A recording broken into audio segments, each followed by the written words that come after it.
Olá, pessoal. Boa tarde a todos e todas matriculados aqui na disciplina do Programa de Pós-Graduação em Ensino de História, no Prof. História 2024. Ensino de História é a questão das temporalidades. Hoje nós vamos gravar o quarto vídeo da disciplina para discutir rapidamente algumas questões que são apresentadas no segundo texto que nós vamos analisar o desenvolvimento da disciplina, que é o texto do professor Antoine Proust, que está na obra 12 lições sobre a história, no capítulo 5, intitulado Os Tempos da História. É um capítulo curto, no qual o Antoine Proust vai apresentar uma reflexão sobre os tempos da história, que em grande medida dialoga bastante com o primeiro texto que nós analisamos, do Alfredo Bose, e que nos ajuda a reforçar alguns conceitos que nós já vimos no primeiro texto debatido. Esse vídeo vai ser mais rápido, mais curto, mas o texto em si tem mais ou menos a mesma extensão do primeiro texto. Então, boa leitura a todos, espero que esse vídeo possa colaborar no entendimento de vocês. Então, o capítulo começa com a citação do antropólogo Claude Lévi-Strauss, abre aspas para ele. Se a história não é feita unicamente por datas, que nem são o seu aspecto mais interessante, elas constituem o aspecto sem o qual a própria história deixaria de existir, já que a sua verdadeira originalidade e especificidade encontra-se na apreensão da relação entre um antes e um depois. Mas as datas não podem ser concebidas como séries lineares. Não é? Então, assim como o primeiro texto, nesse segundo texto, o Antoine Proust chama a atenção, nessa citação do Claude Lévi-Strauss, que foi um dos principais críticos do pensamento histórico francês do século XX, ele é um antropólogo, chamando a atenção para o fato de que as datas são importantes, mas que você não pode tomar a história ou o ensino de história como sendo central a questão das datas. Né? Então, não dá para pensar uma história que não trabalhe com datas, mas uma história que veja as datas como seu elemento central é também uma questão impensável do ponto de vista teórico. Né? Na sequência do texto, o Proust ele vai distinguir na reflexão dele qual seria a grande diferença da reflexão produzida pelos historiadores e produzido por outros cientistas das coisas humanas ou outras ciências sociais. E a questão central que ele discute é que a história ela vai fazer sempre a sua reflexão tendo o tempo como conceito central da sua análise. Então, para o Proust, a história faz-se a partir do tempo. E esse tempo tem que ser entendido como um tempo complexo, como um tempo construído e multifacetado. Essas duas características acompanhariam o tempo da história, e o tempo seria o elemento central que definiria a especificidade da história enquanto ciência. Se você tirar a reflexão sobre a mudança do pensamento histórico, segundo o Proust, nós estaríamos fazendo sociologia, antropologia e etnologia. Então, o que caracteriza o estudo da história é a reflexão sobre as mudanças temporais do mundo humano, citando aí indiretamente o Marc Bloch. Para o Proust, as questões do historiador são sempre formuladas no presente. Por isso, as ideias de evolução, os itinerários, as mudanças identificadas através das datas mudam. Então, enquanto historiadores, ainda que trabalhemos com as datas, e como os dois textos demonstraram, ainda que elas não sejam importantes, fundamentais, não dá para prescindir delas, as datas na reflexão histórica, elas são sempre mutáveis, elas são sempre passíveis de reflexão, de questionamento, de desdobramento, de interpretações.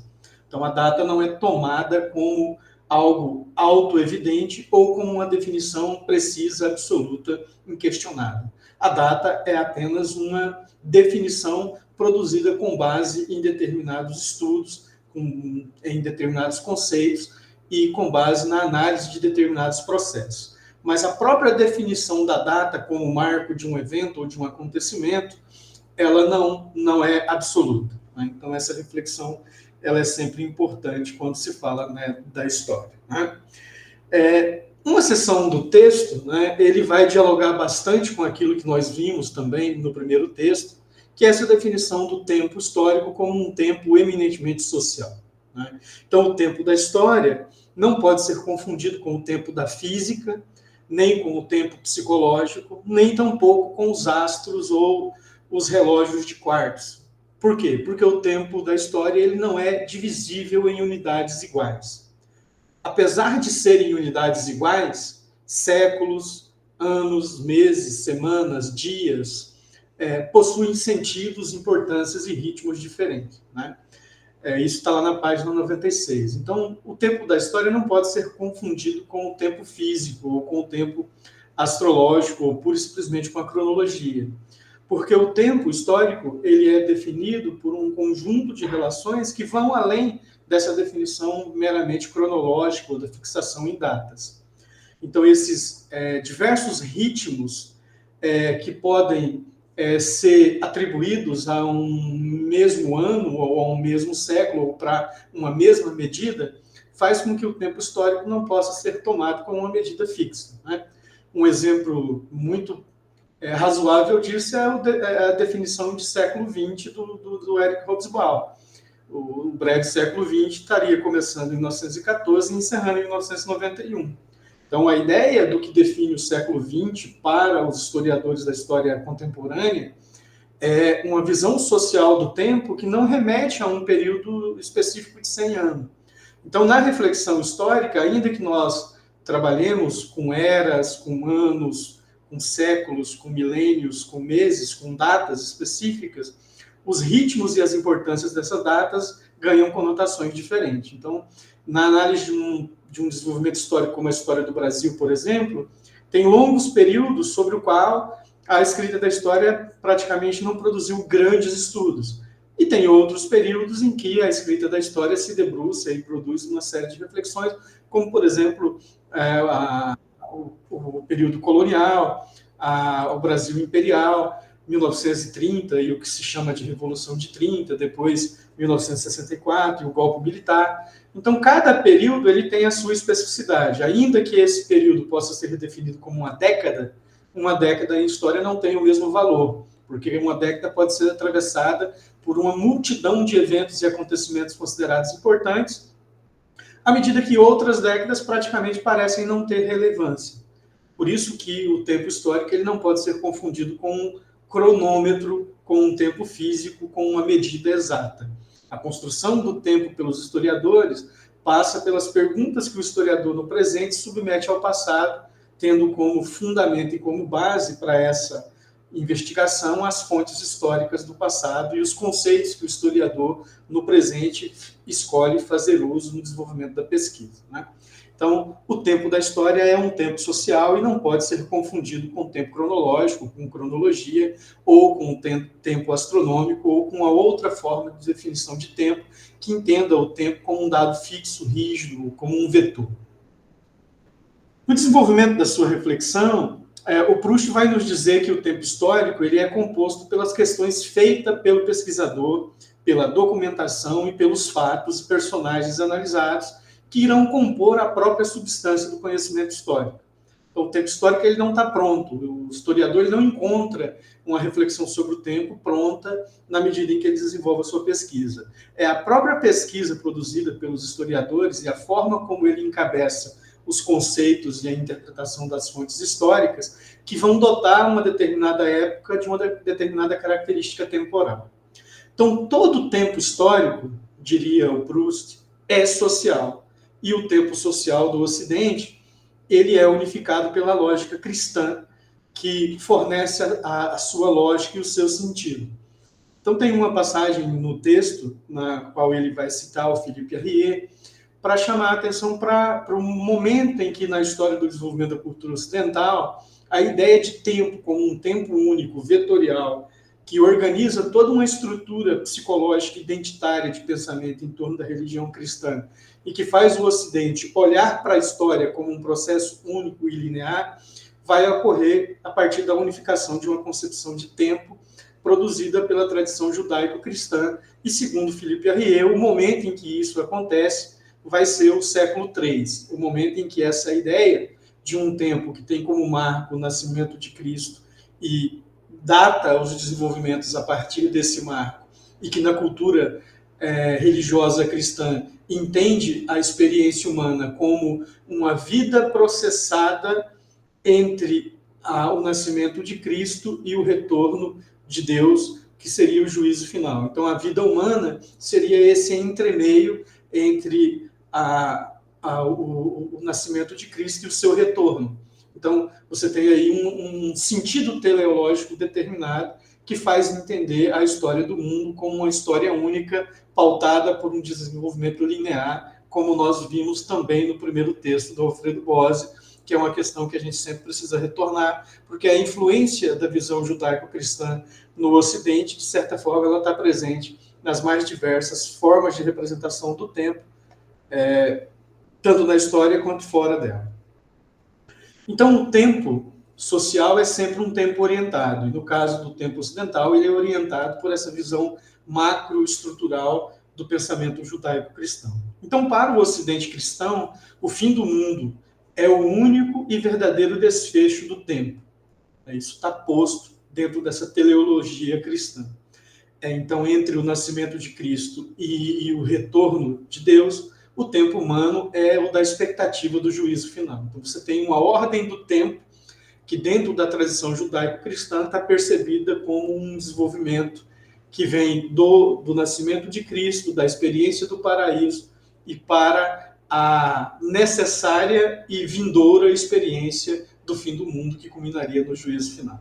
Então, essa visão religiosa do tempo, ela impregna a visão cultural do Ocidente. Isso vai sofrer um abalo com o desenvolvimento da Revolução Científica e com o Renascimento anteriormente, naquilo que a gente chama de modernidade, com o desenvolvimento da ideologia do progresso, da mesma forma como nós vimos no texto anterior com Alfredo Bose. Então, na modernidade, a ideologia do progresso, ela vai imprimir ao tempo ocidental o ideal de irreversibilidade vetorial, onde o amanhã não é mais redutivo ao ontem. O tempo do progresso é o tempo da mudança, da transformação, onde o passado se torna obsoleto, arcaico, portanto superado, e o futuro, sempre almejado, é o lugar onde o novo vai se processar. Então, a ideologia do progresso cria uma visão otimista em relação ao desenvolvimento da cultura ocidental, que entende, dentro de uma perspectiva claramente iluminista, claramente eurocêntrica, o desenvolvimento da vida humana como pautado pelo desenvolvimento da Europa e dessa visão da cultura ocidental como centro do desenvolvimento temporal do mundo humano. Isso vai dar origem ao eurocentrismo, isso vai dar origem à lógica do colonialismo, e isso vai dar origem a uma série de conceitos que culmina naquilo que a gente chama no século XX e no século XIX de imperialismo e, posteriormente, de neocolonialismo. Então, a gente não tem tempo para desdobrar essas questões, mas essa lógica da ideologia do progresso inaugura, naquilo que a gente chama de modernidade, essa crença no futuro como lugar da autorrealização de uma civilização movida por meio da razão, por meio de uma determinada concepção instrumental da ciência, que, como nós vimos no primeiro texto, nós temos que aprender a fazer uma leitura crítica e a problematizar, porque essa visão ela encobre uma série de processos de exclusão e de violência. Tem uma parte no texto do Proust que ele vai chamar de a construção do tempo pela história. Aqui ele vai tentar demonstrar como que os historiadores, na sua pesquisa, no exercício da sua função, irão construir o tempo histórico. O tempo histórico não é um tempo físico, ele não é um tempo psicológico, ele não é um tempo cosmológico, ele é um tempo social, mas ele é um tempo também construído por meio dos problemas que o historiador impõe ao passado. Então, segundo o Proust, ir do presente ao passado e do passado ao presente é o que define a peculiaridade do tempo histórico. Então, o tempo da história não pode ser um tempo teleológico, ou seja, um tempo no qual o fim já está demarcado. Ele é um fator de novidade, ele é um fator criador de surpresas, ele é dotado de movimento e de sentido. Mas esse sentido é constituído pelo olhar do pesquisador, não do acontecimento em si. Então, nenhum acontecimento histórico ele é histórico por si mesmo. Ele vai ganhar o atributo de ser histórico pelo olhar da pesquisa histórica ou pelo olhar de um tempo posterior, que vai atribuir a ele uma relevância e uma significação que não necessariamente é a que ele teve ao longo da sua realização enquanto presente. Então, o tempo histórico é um tempo construído, é um tempo, diria Proust, fabricado pelo olhar de um profissional, que é o historiador, no exercício da sua profissão, no desenvolvimento da pesquisa e também no desenvolvimento de uma reflexão didática, por que não? Então, a construção do tempo pela história chama a atenção para o fato de que o tempo dos historiadores não pode ser confundido com um tempo teleológico, né?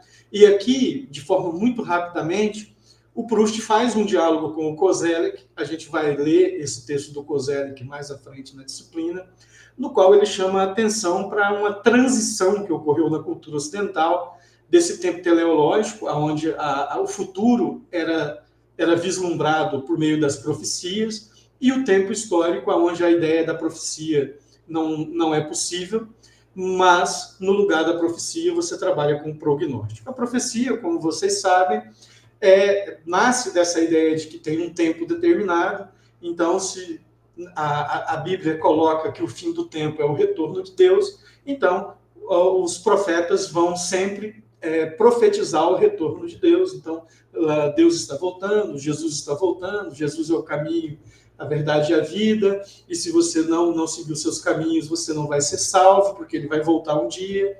Então, a profecia, ela sempre antecipa o futuro como realização de um passado que já está determinado. No prognóstico, que é uma característica típica de uma cultura científica que nasce na modernidade e que vai estar presente também na definição do tempo histórico, o prognóstico ele nasce de uma avaliação instrumental da relação do presente com o passado, na qual a possibilidade do futuro se torna possível. Então, um bom historiador ele tem a capacidade de fazer prognósticos, ele pode analisar as estruturas e conjunturas e dizer, olha, se as coisas continuarem nesse sentido, o desenvolvimento histórico natural é que nós vamos caminhar para uma terceira guerra mundial. Então, alguém pode fazer esse prognóstico analisando as crises entre as nações europeias, uma nova disputa por rotas comerciais, disputas pelo domínio das novas tecnologias, das grandes big techs, e ele pode fazer um prognóstico que isso pode induzir a humanidade a uma terceira guerra, e isso pode acontecer ou pode não acontecer. O historiador não é capaz de prever o futuro, não é capaz de fazer uma profecia, mas ele é capaz de fazer um prognóstico, ou seja, com base na análise racional dos dados do presente e da relação desse presente com o passado, você pode ter uma ideia mais ou menos aproximada do que o futuro nos reserva, né? Então, o tempo da história não é o tempo da memória, ele não é o tempo da lembrança pura e simples. Ele não é dado ao historiador pelo documento, ou seja, então eu descobri um documento e nesse documento eu descobri toda uma conjuntura temporal que dá significado a esse acontecimento e a um determinado evento. Não. Ele não é um dado pré-existente à pesquisa. Ele é construído por um trabalho próprio ao ofício do historiador. Eu gosto sempre de falar para os meus alunos da graduação que o historiador não é um paleontólogo, ou seja, ele não vai encontrar a ossada de um fóssil de um tiranossauro rex e ele não vai escavando aquele fóssil e à medida que ele vai escavando, o esqueleto do tiranossauro vai aparecer, né, na sua integralidade ou em fragmentos. Não, o historiador ele constrói, por meio da interpretação das fontes, um mosaico de possibilidade, no qual ele vai dar sentido às experiências do passado que ele interpreta por meio das fontes. Então, a imaginação histórica, a capacidade hermenêutica de interpretar, ela é fundamental. Então, o tempo não é um dado do passado, ele não está na fonte, ele não está no passado. A representação do tempo histórico que vem por meio da narrativa emerge das perguntas que o historiador faz e do tipo de conceitos e metodologias que ele aplica às fontes e também das fontes que ele tem acesso para produzir a sua reflexão. Então, o tempo da história é um tempo construído por meio de uma técnica profissional, que é a pesquisa a pesquisa histórica. Né? Então, isso é muito importante a gente pontuar. Mas, do meio para o final do texto, o Antoine Proust chama a atenção para o fato de que os historiadores eles trabalham sobre o tempo. E, ao trabalhar sobre o tempo para compreender os eventos, experiências do passado, eles vão produzir periodizações. Né? Então, nesse sentido, a história produz uma certa cronologia. O historiador ele classifica os acontecimentos na ordem do tempo. Mas na história, essa ordem cronológica ela deve ser flexível. Né? Ela é uma ordem que pode ser questionada, que pode ser revisitada, que pode ser reelaborada, à medida que novas fontes, que novos problemas vão surgindo. Então, o historiador ele precisa periodizar a sua análise, porque é impossível pensar a história como uma totalidade. Quando você começa a fazer um projeto de pesquisa, e esse é o problema de vocês, a primeira coisa que você tem que definir é o recorte temporal e espacial do projeto. Por uma coisa muito simples, né? Assim como a geografia recorta o espaço para poder analisá-lo, a história recorta o tempo em períodos para poder apreender a sua especificidade. É impossível fazer uma pesquisa sobre a história do mundo, ou sobre a história do planeta, ou sobre a história da cultura humana. Né?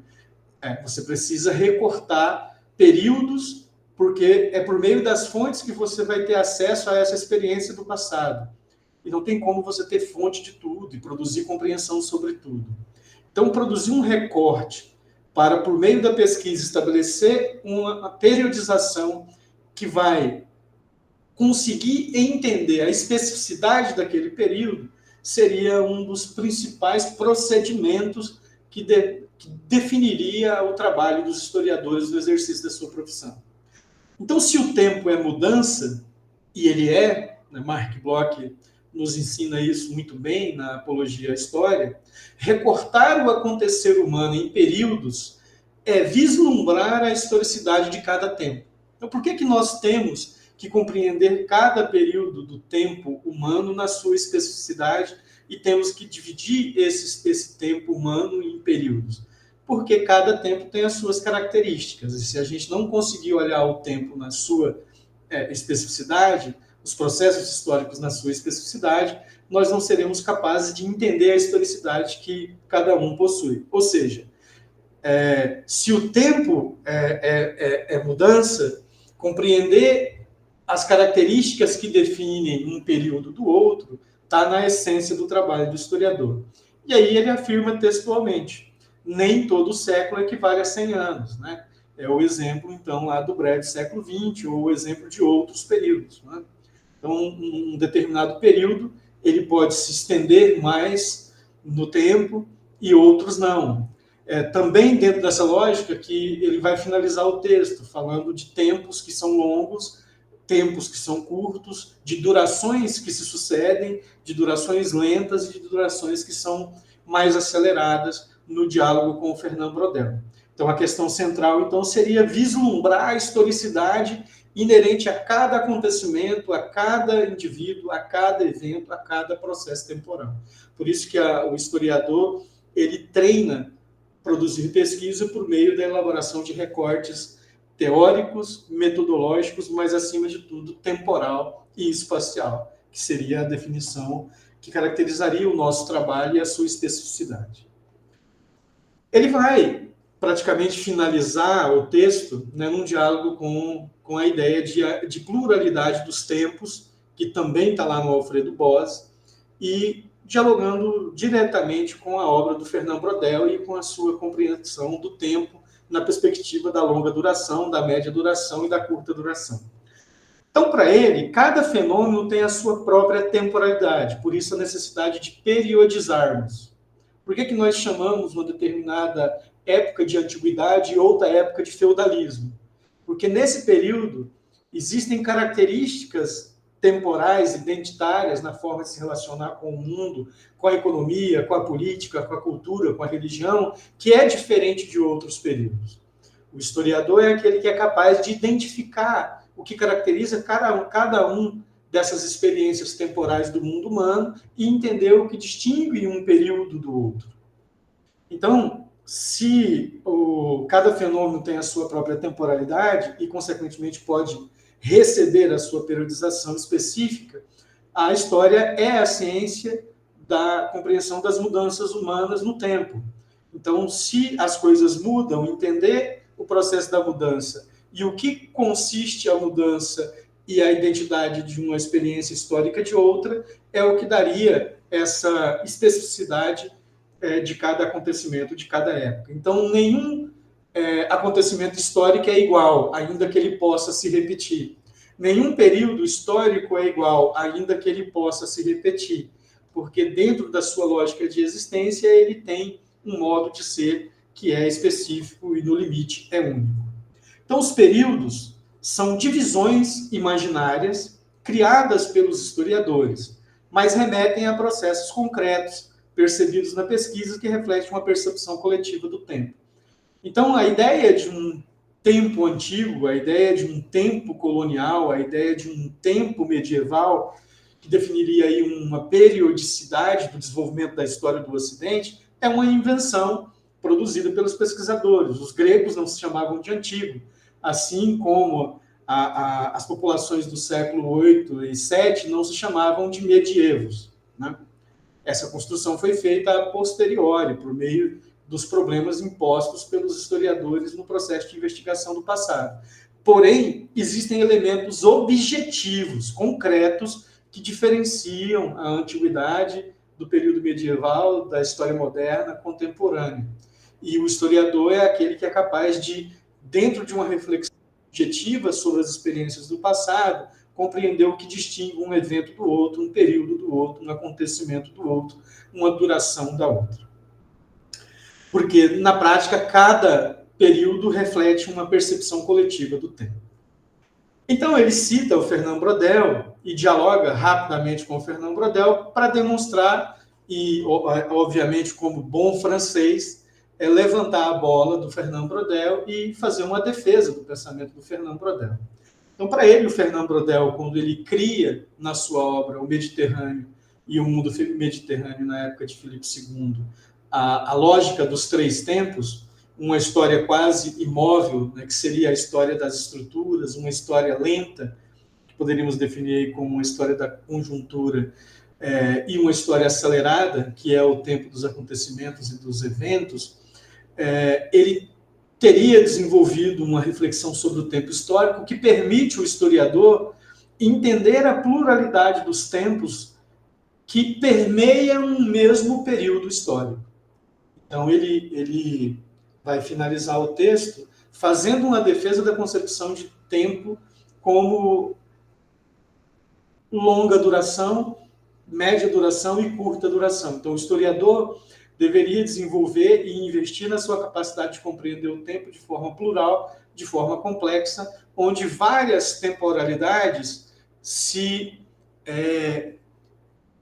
associam na produção de uma visão coletiva daquilo que a gente poderia entender como uma característica de uma época, do ponto de vista humano, né? Então, Proust vai reafirmar, ao final do texto, a importância do conceito de tempo histórico de Fernand Braudel, por causa da sua capacidade de buscar compreender a temporalidade própria de cada fenômeno político, econômico, social, cultural, levando em conta a sua articulação numa totalidade social. Então, para mim entender o que é a totalidade do nosso mundo contemporâneo, eu teria que entender as várias velocidades das mudanças estruturais do mundo humano que ocorreram no passado e que estão ocorrendo, e identificar as características e o ritmo de cada uma dessas mudanças. Então, o tempo muda, mas não muda da mesma forma, não muda na mesma velocidade e não muda seguindo a mesma lógica e os mesmos princípios. Enquanto historiador, eu devo desenvolver a capacidade de interpretar esses ritmos variados e essa pluralidade de tempos que configuraria a experiência do mundo contemporâneo. Então, o tempo da história não é uma reta, assim como disse o Bose, nem uma linha quebrada, nem um plano. ele tem espessura e profundidade diferente. Então, nenhum tempo é igual ao outro. Possui intercruzamentos. Às vezes, os tempos podem se misturar. Então, é muito comum na contemporaneidade você ver o arcaico, o moderno e o contemporâneo convivendo dentro de um mesmo espaço. Às vezes, determinadas práticas e hábitos que foram esquecidas há séculos são retomadas. A moda que um dia foi ultrapassada, antiga e obsoleta, ela é atualizada e volta a se tornar como vanguarda, né, na ordem do dia. Né? Então, a história ela é um saber sobre o tempo, né, isso praticamente seria a conclusão final do Antoine Proust. A história, enquanto ciência, ela é um saber sobre o tempo, que constrói uma imagem da própria temporalidade, ou seja, a história, enquanto saber, ela constrói a nossa forma de perceber o tempo, que não é natural, que não é físico, que não pode ser teleológica, que também não pode ser dada pela tradição pura e simples, e que nunca é universal, ou seja, ela é sempre social, ou seja, ela só faz sentido no interior de uma determinada cultura, de uma determinada sociedade e, consequentemente, de uma determinada época. E o tempo é o principal ator da história. Essa praticamente é a última frase do texto. E por que o tempo é o principal ator da história? Novamente, podemos citar Marc Bloch, porque a história é a ciência dos homens no tempo. A história não é a ciência do passado, ela é a ciência que busca compreender as mudanças temporais do mundo humano. Estamos no tempo, refletimos sobre o tempo, nos compreendemos por meio do tempo, produzimos compreensão sobre o mundo por meio do tempo, nos entendemos de forma temporal e, nesse sentido, a história é um saber sobre o tempo que, ao refletir sobre o tempo, constrói um conhecimento acerca do tempo. E esse saber tem que ser sempre plural, aberto, não teleológico e crítico. Pessoal, o texto tem mais coisa, né, mas a minha função aqui é apenas apresentar as questões centrais que o Antoine Proust coloca e apresentar a conexão do texto atual com o texto anterior e os textos subsequentes. Então, esse texto dialoga com a ideia de tempo e temporalidade do Bose e antecipa a ideia de estratos do tempo que nós vamos ler no desenvolvimento da disciplina com o COSER. Espero que esse vídeo possa ajudar.